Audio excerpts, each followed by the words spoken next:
Si tu tombes sur cette guidance, ça n'a rien d'un hasard. J'avais envie de faire un tirage parce que j'avais l'impression de devoir faire un tirage sur une connexion qui n'est pas ordinaire. Et en fait, dès les premières cartes, j'ai ressenti deux énergies qui s'attirent profondément, d'accord? Mais qui n'avancent pas forcément au même rythme. En fait, j'ai quelqu'un d'un côté qui a besoin de garder le contrôle de sa vie, de son espace, de son indépendance.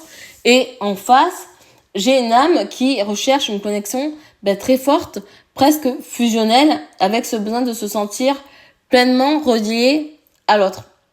Et ce qui m'a frappé, c'est que malgré justement l'attirance, ce lien, cette connexion que vous avez entre vous, quelque chose semble s'être cassé en chemin.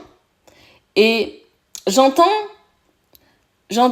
on m'a dit qu'il y avait une perte de confiance, une sorte de déception ou un regard justement qui a changé, comme si l'un des deux ne voyait plus l'autre de la même manière qu'au début.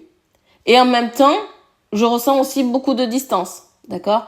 Comme une énergie de retrait, quelqu'un qui fait le choix de s'éloigner pour réfléchir ou pour comprendre ce qu'il ressent vraiment, ou même pour se protéger d'ailleurs, même pour se protéger.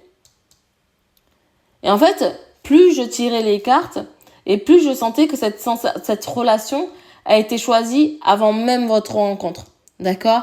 Elle date pas d'aujourd'hui, elle date pas de cette vie-là. Et on me montre qu'il y a vraiment une connexion qui est venue faire remonter à la surface des blessures anciennes. Rien n'est léger ici, d'accord? Chaque émotion, chaque silence, chaque séparation semble avoir une raison d'être. En fait, je ressens la présence, il y a énormément la présence de votre passé sur ce tirage. En fait, pour certains, cela peut parler d'un ancien partenaire, d'accord, pour cette personne, d'accord, et qui n'est pas totalement libéré émotionnellement. Et pour d'autres, cela peut être une ancienne version de soi qu'il faut enfin laisser partir pour pouvoir avancer, d'accord. Et ce qui est intéressant, c'est que les cartes ne me parlent pas d'un amour simple, elles me parlent d'une relation qui transforme, d'accord, d'une relation qui oblige chacun à grandir, même lorsque cela passe par des périodes de rupture, d'accord, de distance ou même d'incompréhension. Et lorsque j'arrive à la justement dernière carte, où j'ai eu d'ailleurs des frissons parce qu'on me montre des souvenirs d'âme. Donc comme je vous disais,